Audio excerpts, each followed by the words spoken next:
Welcome. My film is a TCL 10SE, and today I'll show you how to transfer files from the phone to an SD card and vice versa. So to get started, we will need to open up the File Manager application, which is right over here. Allow, and once you open it up, as you can see at the bottom, you'll have two different storages. So we have the internal storage, which is the storage of the device, and then SD card, obviously, well, SD card. So let's start off by going to the internal storage, and in here you'll see a bunch of folders.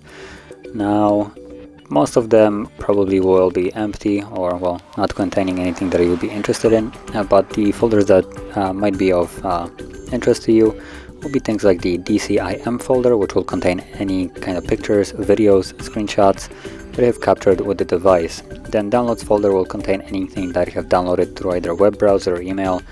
Anything downloaded will be saved right here. That also includes images.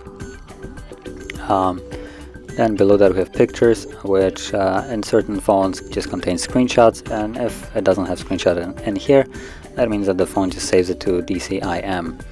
And the rest of the folders, like I said, probably will be empty, assuming you haven't placed anything there yourself.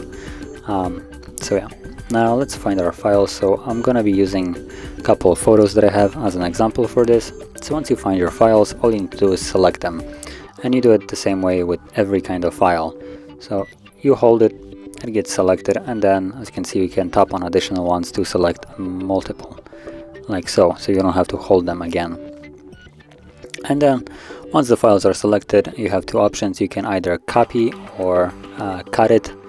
Now it looks like we have a copy option right over here, this kind of like a square within a square almost option, and we also have it right here, copy or move. So choose whichever one you want. I'm gonna go with move. Obviously this will remove the files from where they are right now and move them to a new location, unlike copy, which will just make additional set of it. And once you select one of the two options, it will show you the phone and SD card, so you can go to whichever section you want. I'm gonna move it to an SD card, and from here you can either drop it right over here or go into a certain folder if you want to, like pictures for instance, and tap on the button, and there we go, file pasted. And as you can see, there they are. And if we go back to internal DCIM camera, as you can see, there is only one file left. And if I go back to SD card and pictures, there's the three other ones that I moved. And the same process will work for any kind of other files, folders, whatever it is. The process is basically exactly the same. And if you found this video helpful, don't forget to hit like, subscribe, and thanks for watching.